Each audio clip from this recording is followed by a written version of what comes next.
मुद मंगलमय संत समाज,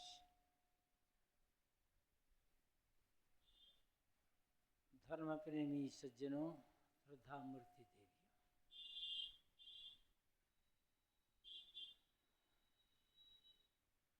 अभी कुछ देर पहले पूर्व प्रवक्ता दिनेश साहब जी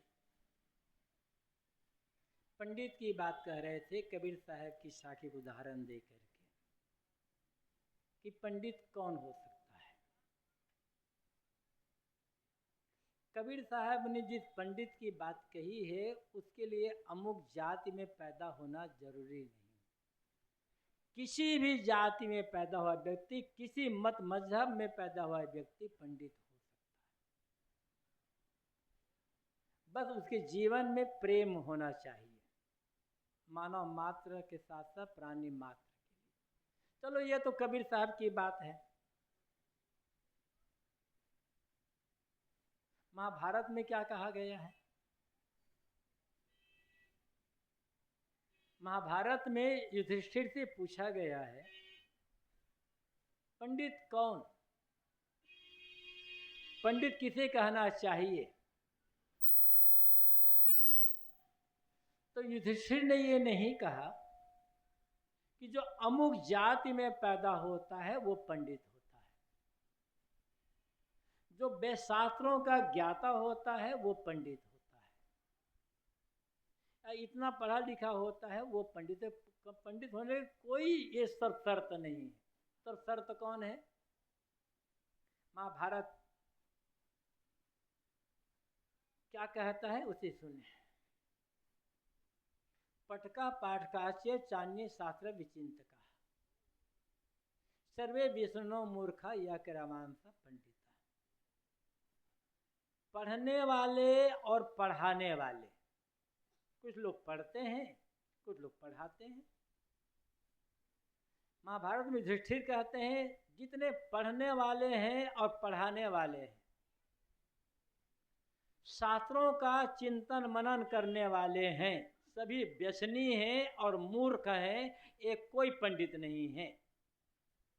एकदम कठोर भाषा में कहते हैं। कबीर साहब ने तो इतना कहा कि जो प्रेम को पढ़ता है वो पंडित होता है, शास्त्र पढ़ने वाला पंडित नहीं होता। युधिष्ठिर तो और आगे बढ़ करके कहते हैं पढ़ने पढ़ाने वाले सब व्यसनी और मूर्ख होते हैं। एकदम कठोर बात। इतना नहीं, वेदशास्त्र पढ़ने वाले भी मूर्ख और व्यसनी हैं। तब पंडित कौन? यह क्रियावान जो चरित्रवान है वो पंडित है।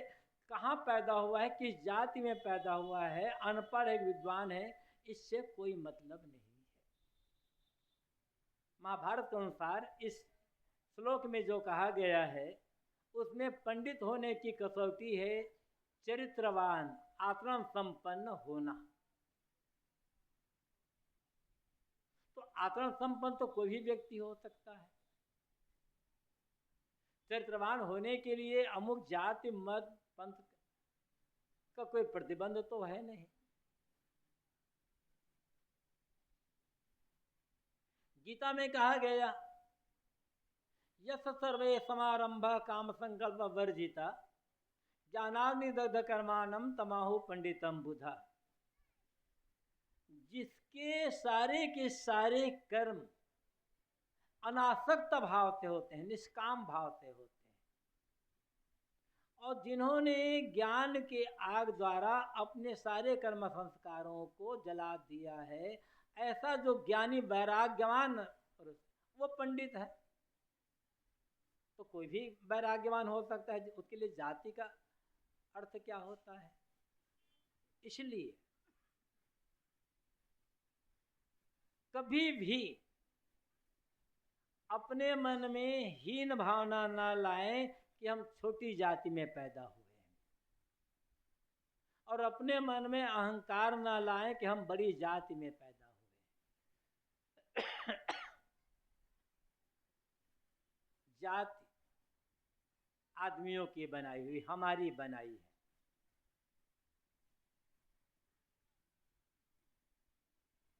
और जितने अब बड़े बड़े कहते हो, बड़े बड़े कहलाने वाले, वो कहाँ पैदा हुए हैं? मेरा मतलब किसी खंडन करना नहीं, लेकिन हकीकत बताना है। हकीकत बताना भी कभी कभी आवश्यक होता है।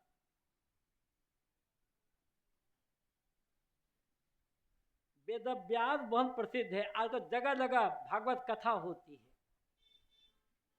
और भागवत कथा में व्यास गद्दी बनाई जाती है, जिसमें कथा कहने वाला पंडित कथाकार बैठ करके भागवत कथा कहते हैं। वो व्यास जी महाराज मछुआरीन के बेटा है, किसी ब्राह्मण का बेटा नहीं है। एक मछुआरीन का बेटा भागवत की कथा लिख सकता, भागवत पुराण लिख सकता, लेकिन आज मछुआरीन के बेटा भागवत की कथा नहीं कर सकता व्यास गद्दी पर बैठ करके। इतना जकड़ दिया गया समाज को। उस व्यास के नाम से 18 पुराण लिखे गए हैं। अब वो व्यास जो मछुआरीन का बेटा है, 5 पांडव और जो 100 कौरव हैं, उनका पूर्वज है। उसी मछुआरीन के बेटा से ही पांडु पैदा हुए हैं, उसी मछुआरीन के बेटा से धृतराष्ट्र पैदा हुए, उसी से कौरव पांडव पैदा हुए हैं। और व्यास तो मछुआरीन के बेटा है। उसके पिता कौन है?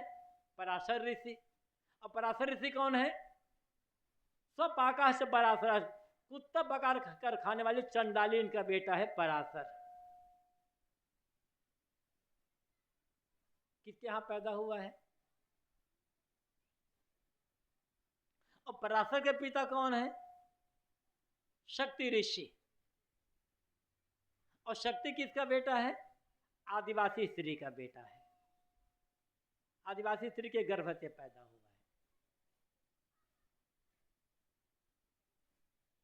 शक्ति के पिता कौन है? वशिष्ठ, जिन्हें राम का गुरु कहा जाता है। अब वशिष्ठ किसके गर्भ से पैदा हुआ है? उर्वशी अप्सरा के पर। अप्सरा मतलब जो स्त्री कहीं शादी नहीं करती है, किसी पुरुष के साथ सो जाती है। अब आपकी भाषा में क्या कहोगे? सारा का सारा तो एक भी ब्राह्मण नहीं है। तो अपने को आप हीन भावना क्यों मान लाते हो कि हम छोटी जाति में पैदा हुए हैं?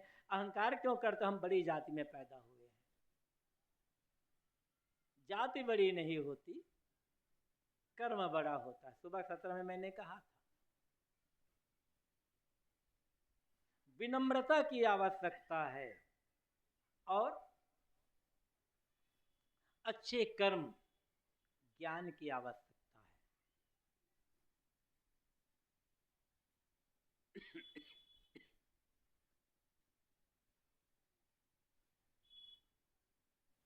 हमें मनुष्य जीवन मिला है, करना क्या है? सोचने की बात यह है, हीन भावना और अहम भावना में उलझ करके जीवन को बर्बाद नहीं करना है। हर आदमी के मन में ये भाव होता है कि लोग मुझे बड़ा माने। हर आदमी के मन में लोग मुझे सम्मान की दृष्टि से देखें।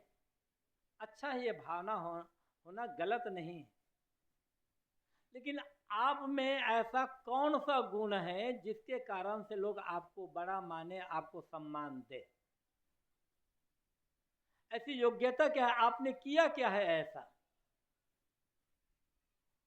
अब बड़ा कौन होता है?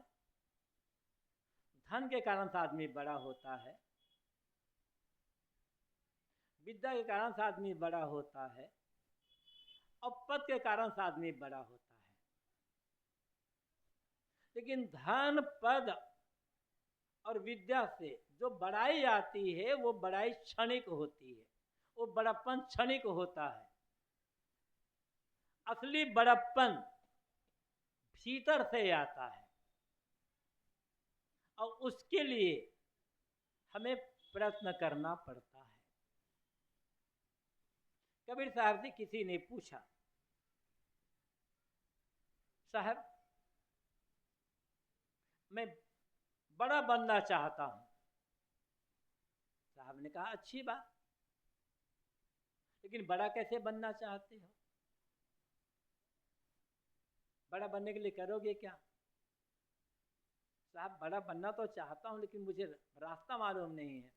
साहब ने कहा रास्ता मैं बताता हूँ। तुम सचमुच में बड़ा बनना चाहते हो तो बड़ा बनना का रास्ता क्या है? आदमी बड़ा कैसे बन सकता है,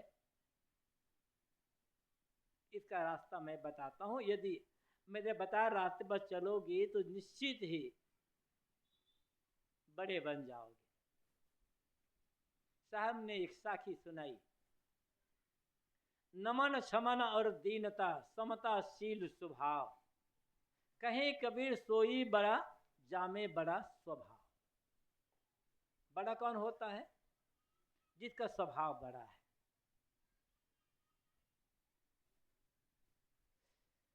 धन से बड़ा बन पाओ या न बन पाओ, पद से, विद्या से, प्रतिष्ठा से, बल से बड़ा बन पाओ या न बन पाओ, स्वभाव से बड़ा तो हर आदमी बन सकता है।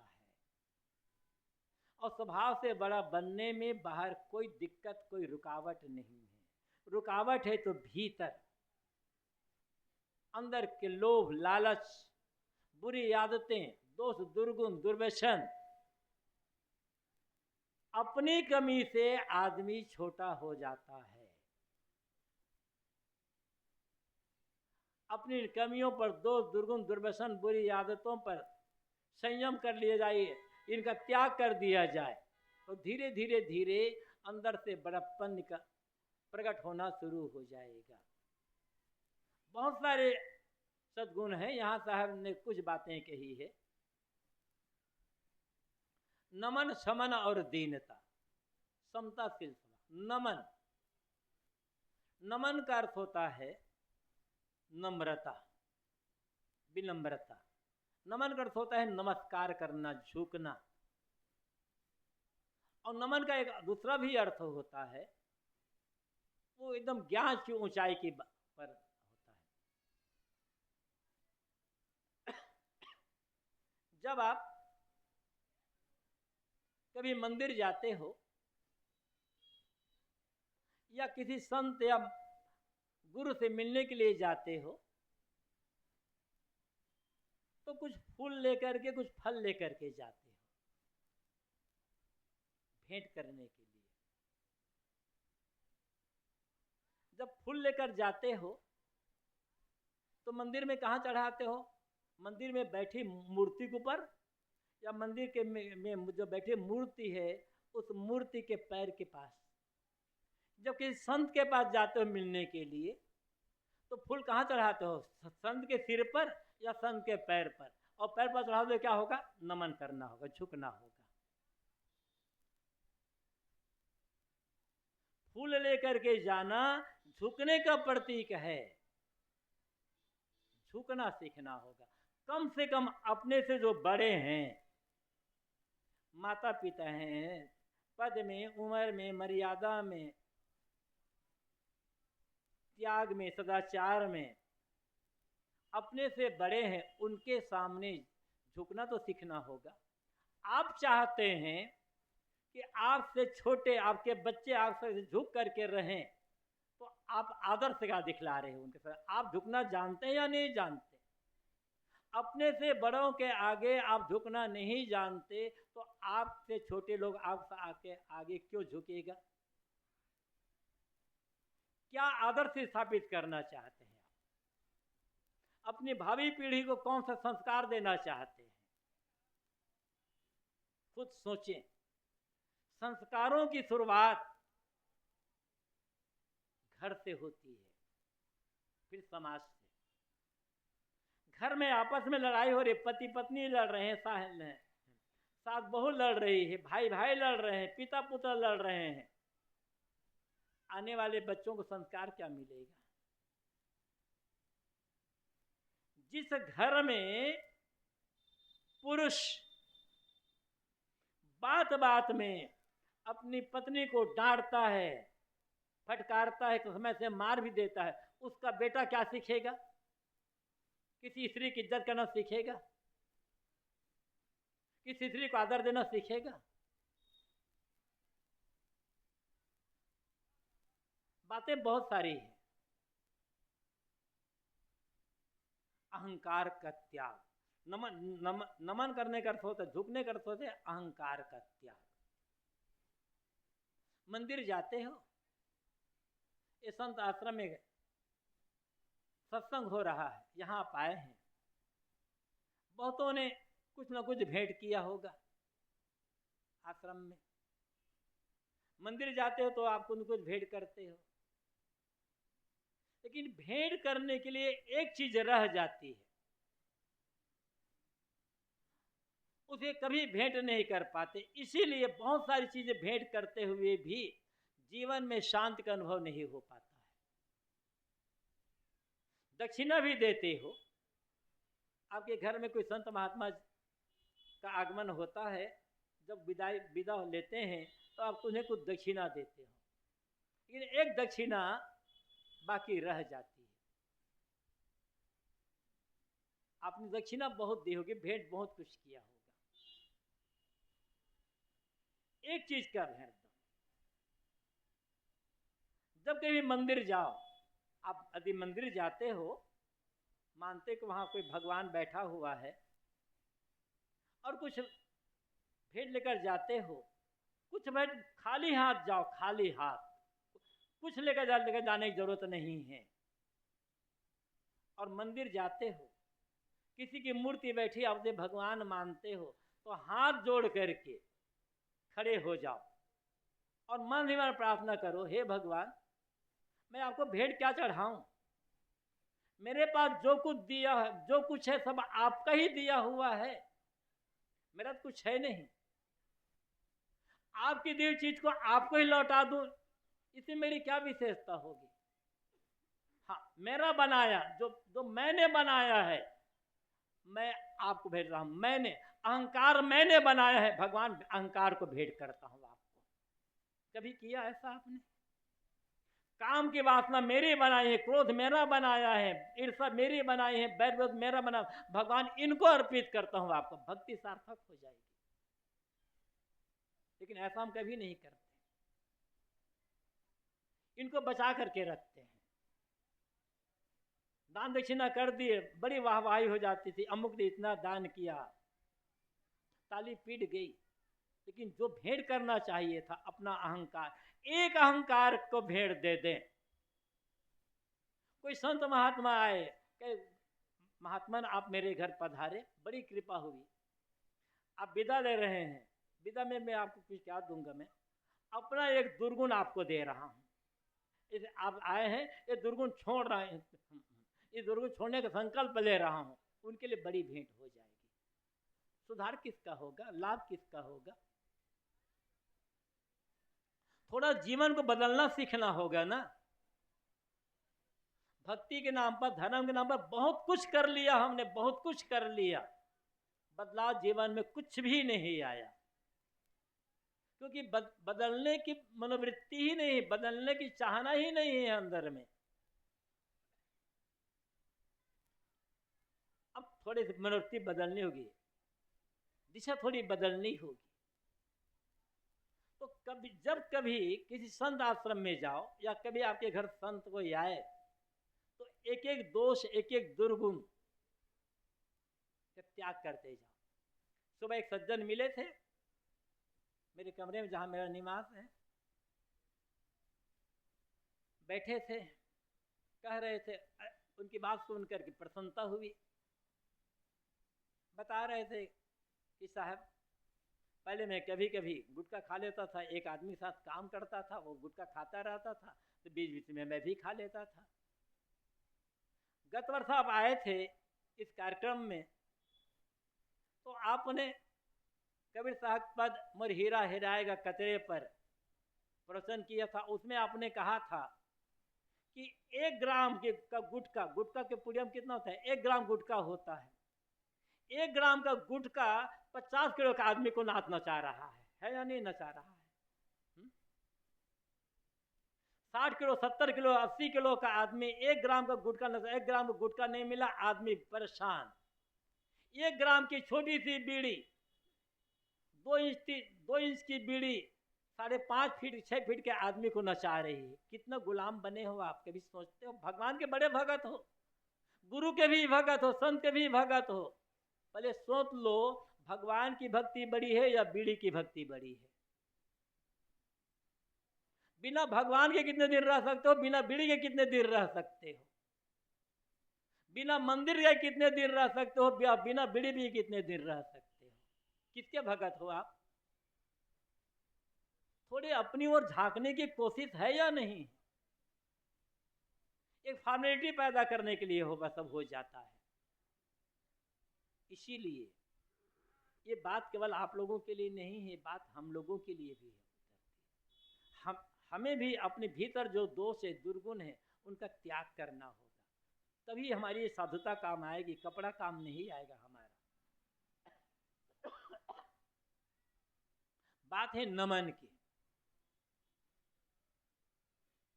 नमन, विनम्रता। किसका अहंकार? क्या है हमारा? पैदा हुए नंगे बदन, खाली हाथ, यही चीजें मिली, यही छोड़कर चले जाएंगी, बीच में मिली, बीच में छूटेगी।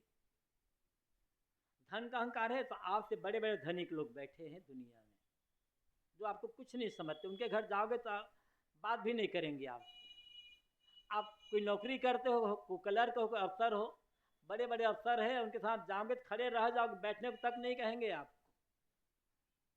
किसका अहंकार करते हैं आप? किसी का अहंकार काम नहीं आया, किसी का अहंकार नहीं आया। इसलिए नमन, झुकना सीखना होगा, विनम्रता की आवश्यकता है। विनम्र आदमी, कोमल मन का आदमी हर व्यक्ति को प्रिय होता है। जिसकी विनम्रता का स्वभाव है, स्वभाव में विनम्रता आ चुकी है, ऐसा आदमी कहीं भी जाए उसे सहयोगियों के, मित्रों की कोई कमी नहीं पड़ने वाली है। अहंकारी से अहंकारी आदमी, ये नियम है। अहंकारी से अहंकारी आदमी दूसरे अहंकारी को पसंद नहीं करता है। क्रोधी से क्रोधी आदमी दूसरे क्रोधी को पसंद नहीं करता। भले अपना क्रोध न छोड़ पाए, लेकिन उसके सामने कोई दूसरा आदमी क्रोध कर रहा है तो कभी नहीं कहा भैया तुमने ऐसा क्रोध किया, मेरे तो तबियत खुश हो गई। तो बना कभी आपने? कंजूस से कंजूस आदमी दूसरे कंजूस को पसंद नहीं करता। लोभी आदमी दूसरे लोभी को पसंद नहीं करता। क्रोधी आदमी भी शांत आदमी को पसंद करेगा। लोभी आदमी भी दानवीर आदमी की प्रशंसा करेगा। अहंकारी आदमी विनम्र आदमी की प्रशंसा करेगा। उसके सामने वो भले सिर न झुके, दिल झुकेगा। किसी के सिर को झुकाने की आवश्यकता नहीं है। कभी बलपूर्वक किसी के सिर को झुकाने का प्रयास ना करो। काम ऐसा करो उस आदमी का सिर झुके या न झुके, उस आदमी का दिल झुक जाए, बस काम बन जाएगा। यही तो धर्म है, यही तो भक्ति है। इसलिए साहब कहते हैं नमन, नम्रता, झुकना, क्षमन, क्षमा। क्षमा का आवश्यकता सबको पड़ती है। हमसे आपसे गलती होती है तो आप क्या चाहते हैं? दंड या क्षमा?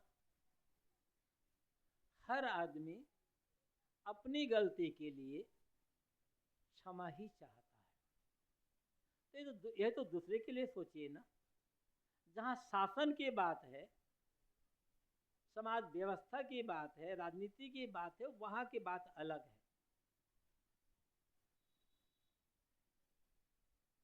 दंड देना हमारा आपका काम नहीं है, दंड देना शासन का काम है।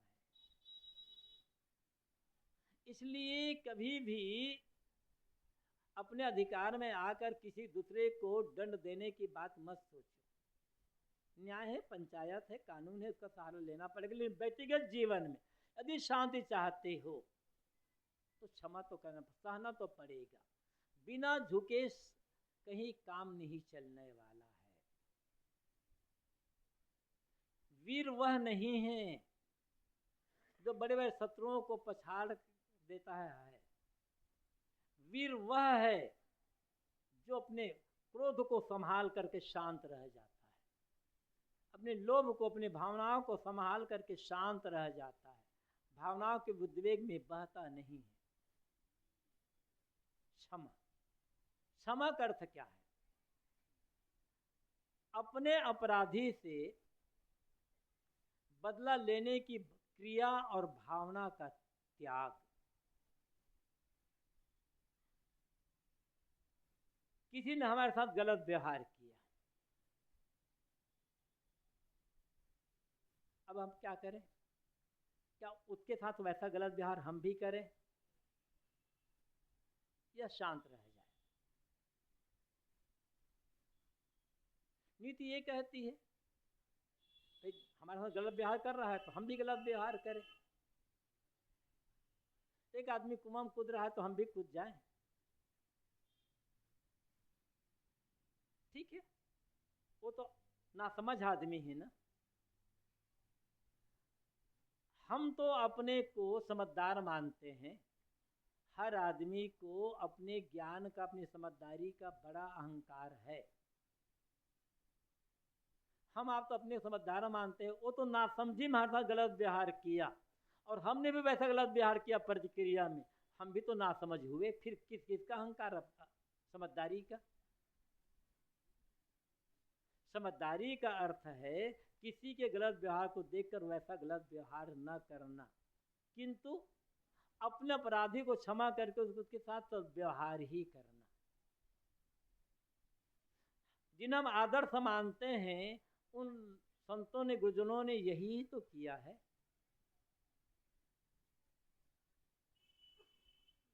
कहाँ कहाँ लड़ेंगे, किससे किससे लड़ेंगे, और लड़ लड़ के छोटी सी जिंदगी में कौन सी बड़ी सफलता हासिल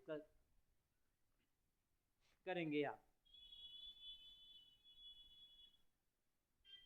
और ये समझ लेना होगा,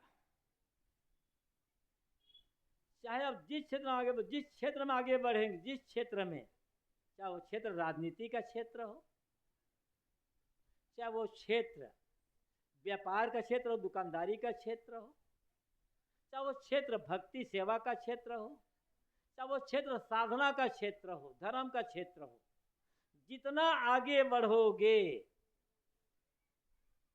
उतना आपको सहना पड़ेगा, झुकना पड़ेगा। जितना ऊपर उठोगे उतने टांग खींचने वाले, बुराई करने वाले, विरोध करने वाले मिलेंगे, और उनकी प्रतिक्रिया में पड़ गए तो ऊपर उठना बंद हो जाएगा, नीचे आना शुरू हो जाएगा।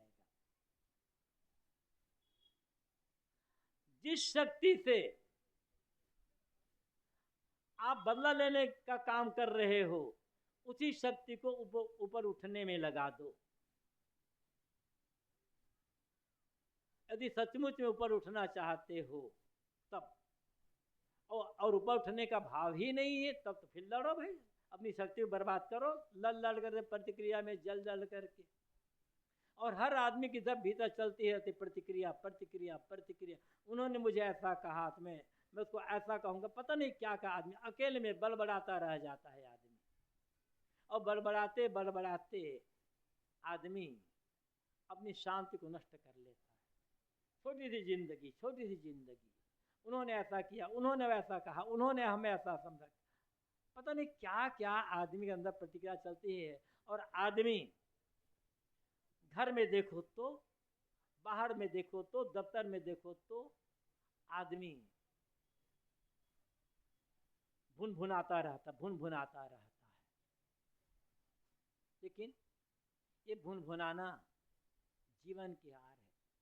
आप मानो या मत मानो, ये जीवन भुनभुनाने के लिए भी नहीं मिला बंधो, गुनगुनाने के लिए मिला हुआ है। और दुर्भाग्य यह है भुनभुनाना, हम गुनगुनाना तो भूल गए हैं, भुनभुनाना चालू हो गया है। जितना भुनभुनाओगे गुनगुनाना बंद होगा। और जीवन गुनगुनाने के लिए मिला है, भुनभुनाने के लिए नहीं मिला है। किस किस से लड़ोगे? इसलिए क्षमा की बात आती है। सहना सीखना होगा क्षमा के लिए। दीनता, दीनता का अर्थ है विनम्रता, लेकिन नमन में विनम्रता आ जाती है। दीनता का अर्थ है अपने लिए कम से कम वस्तुओं में गुजर करना, जो बचे उन्हें परिवार वालों समाज वालों के लिए लगा देना। यदि आप अपने परिवार में सम्मान से जीना चाहते हो, बिना मांगे सम्मान, कहना नहीं पड़ेगा, आप घर के मुखिया हैं, आप कमाते हैं तो घर वाले खाते हैं, आप घर भर के पालने पोसने वाले हैं, इसके बावजूद घर में जो सम्मान मिलना चाहिए वो सम्मान क्यों नहीं मिलता आपको? आप किसी आश्रम के महंत हैं, गुरु हैं, व्यवस्थापक हैं, इसके बावजूद आपको जो सम्मान मिलना चाहिए वो सम्मान क्यों नहीं मिलता आपको? कभी विचारा है आपने? और सम्मान पाने के लिए करना क्या है? दबाना नहीं पड़ेगा, डांटना नहीं पड़ेगा किसी के लिए। एक काम करो, भले आप कमाते हो, घर में कमाने वाले आप अकेले हो, ये आप एक काम करो, अपने लिए कम से कम खर्च करो और परिवार वालों के लिए, माता पिता के लिए, पत्नी के लिए, बच्चे के लिए, भाई के लिए, दूसरों के घर में जो भी, उनके लिए ज़्यादा खर्च करो, उन पर अधिक ध्यान देना शुरू करो। सबके दिल में आपके लिए अपने आप जगह बन जाएगी, बनाना नहीं पड़ेगा। आप करके देखना जरा। अपने स्वार्थ पर संयम रख करके जो आदमी दूसरे के स्वार्थ पर ध्यान देना शुरू करता है, दूसरे के अपने स्वार्थ को बाद में देखता है, दूसरे स्वार्थ को पहले पूरा करता है, उस आदमी के स्वार्थ में कभी बाधा नहीं आएगी। घर वाले उसके स्वार्थ को पहले पूरा कर देंगे। ये बात कहने की नहीं है, एक हकीकत है, आप प्रयोग करके देख सकते हो। अब प्रयोग नहीं करोगे, मैं कमाता हूं इसलिए अपने पर ज्यादा खर्च मैं करूंगा, बाहर से इज्जत मिलेगी, दिल से इज्जत नहीं मिलेगी कभी भी। चाहे आप गुरु हो, चाहे आप पिता हो, चाहे घर के मुखिया हो, चाहे समाज के प्रबंधक हो।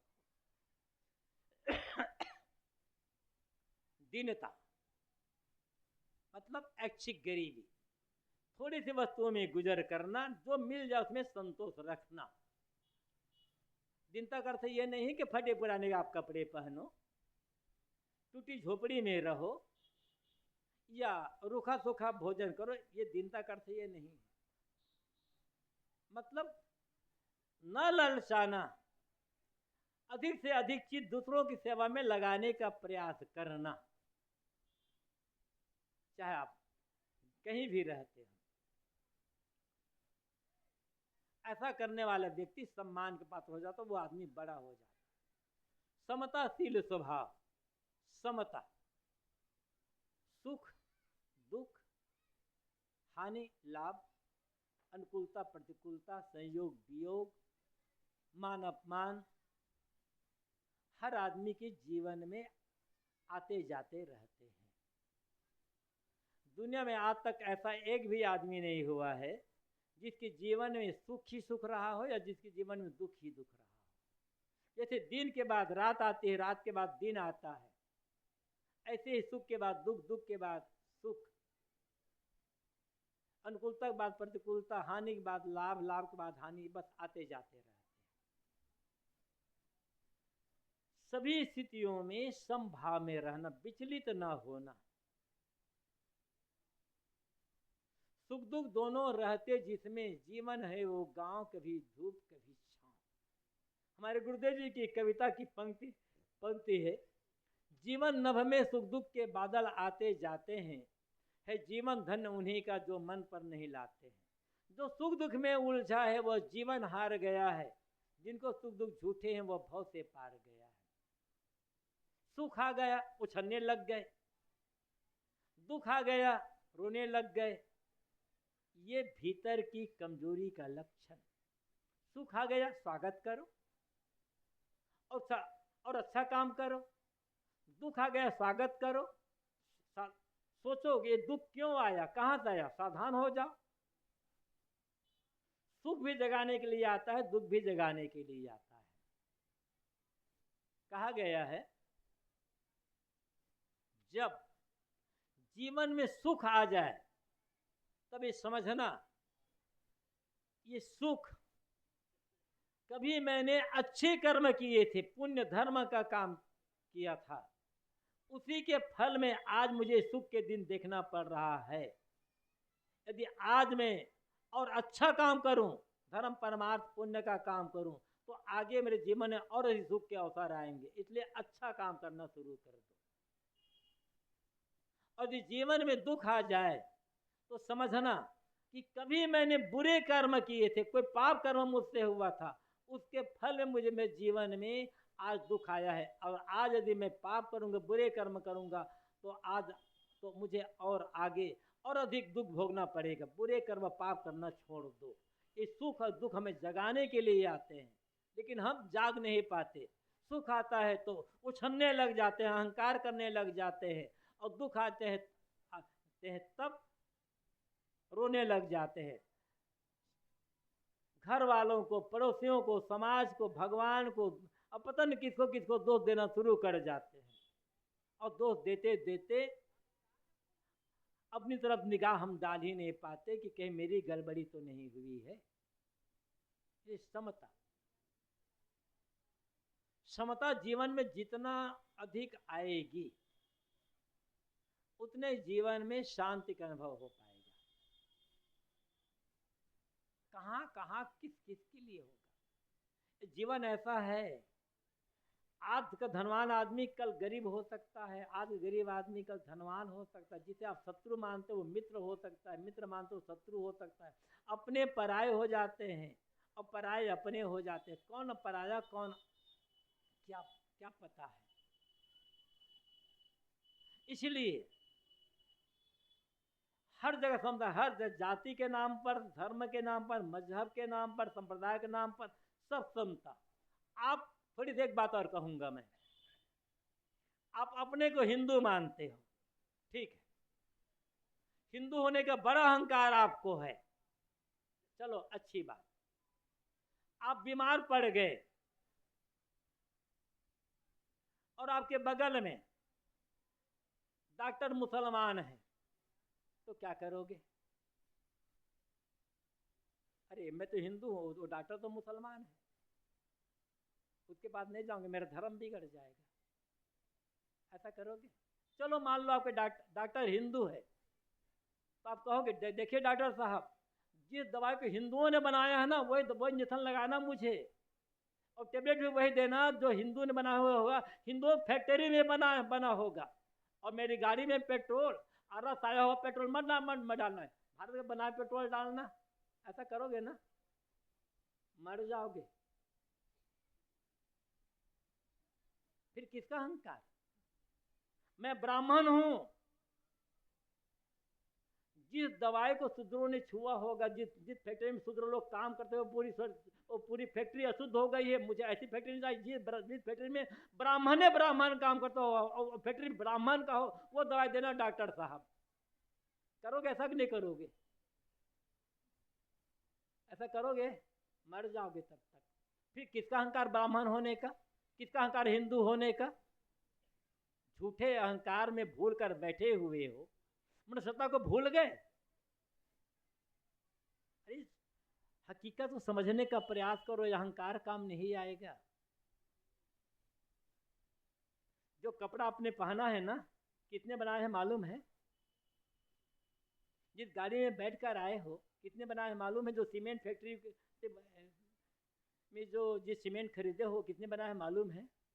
कौन ऐसी चीज है जिसे आप कह सकते हो इसके वजह से हिंदुओं ने या ब्राह्मणों ने बनाया होगा, बड़ी जातियों वालों ने बनाया होगा? किस चीज में मुसलमानों का हाथ नहीं लगा होगा, शूद्रों का हाथ नहीं लगा होगा? आप गारंटी दे सकते हो? एक जगह की बात है, कैसे कैसे लोग इस देश में रहते हैं। एक बड़े महात्मा, नाम नहीं बताऊंगा, उनका एक कार्यक्रम था, एक जगह बड़े कार्यक्रम का आयोजन था। गांव वालों ने कहा, महाराज हमारे गांव में एक कबीर आश्रम है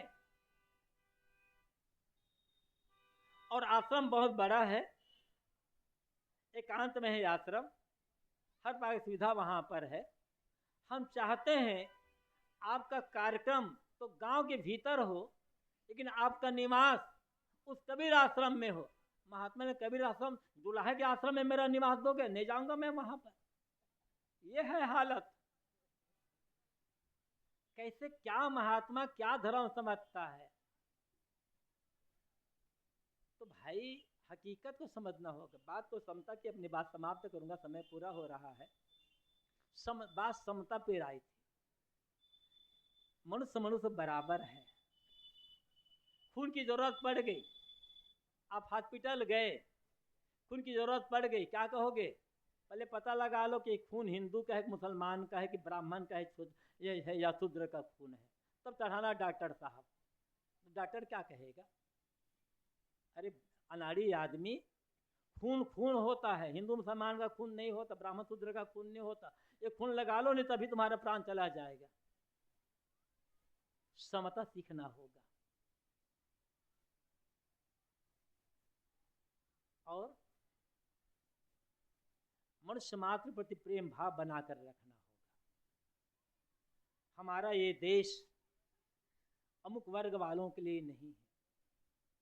इस देश में जितने भी लोग नहीं, इस देश में जितने भी लोग जन्म लिए हैं सब हिंदुस्तानी हैं।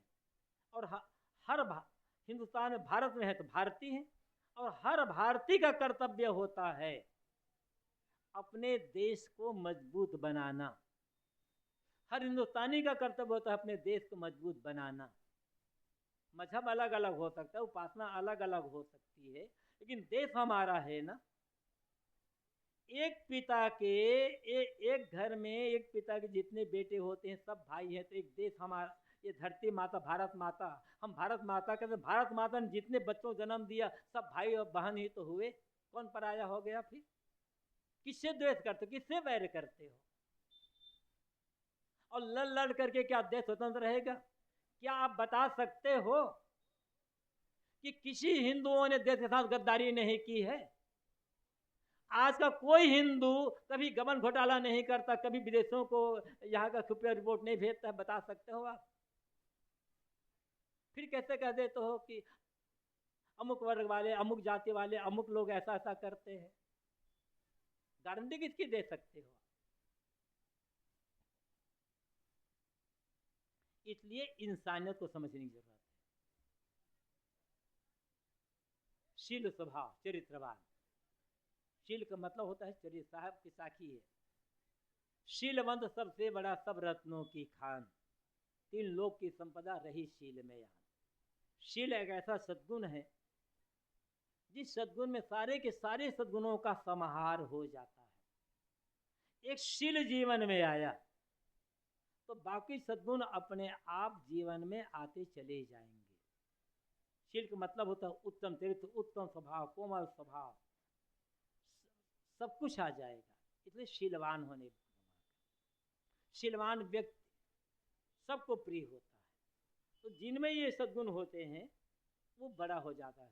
नमन समन और दीनता, समता शील स्वभाव, कहें कबीर सोई बड़ा, जामे बड़ा स्वभाव। कबीर साहब की साखी हर उस आदमी को याद करने लायक है, और याद ही नहीं करने लायक है, जीवन में उतारना लायक है, जो सचमुच में बड़ा बनना चाहता, बड़ा होना चाहता है। फिर बड़ा कहलाने की आवश्यकता नहीं होगी, लोग अपने आप बड़ा मान लेंगे, लोगों दिल में अपने आप जगह बन जाएगी। एक साखी पर्याप्त है हमारे लिए अपने जीवन को ऊपर उठाने के लिए, और जीवन भर प्रसन्नता से, शांति से, आनंद से जीने के लिए। आप लोग कल और आज दोनों मीटिंग में बराबर उपस्थित हुए, सत्संग की शोभा बढ़ाए, सत्संग से लाभ भी लिए। आपके मन में भक्ति भावना है, धर्म के संस्कार है, धर्म की बीज है, जानने समझने सीखने की एक जिज्ञासा है, तभी आप काम धाम छोड़कर, इस समय खूब धान कटाई का इस समय काम चल रहा है, उसको छोड़ करके आप आते हैं, आपकी निष्ठा है। ये निष्ठा बराबर बनी रहे और सच्चे धर्म को, सच्चे ज्ञान को और सच्ची मानवता को समझने की आवश्यकता है। फिर अपने ढंग से आप जो मानना चाहें मानो, उसके लिए कोई रोक टोक नहीं है। आपको बहुत बहुत धन्यवाद, आभार। अपनी वाणी को यहीं पर विराम।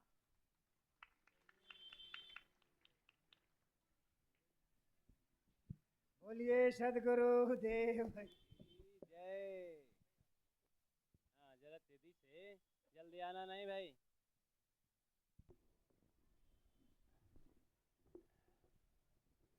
हेलो। अभी हम परम पूज्य गुरुदेव जी के विचार सुंदर श्रवण कर रहे थे। बस थोड़ा सा समय और देना है।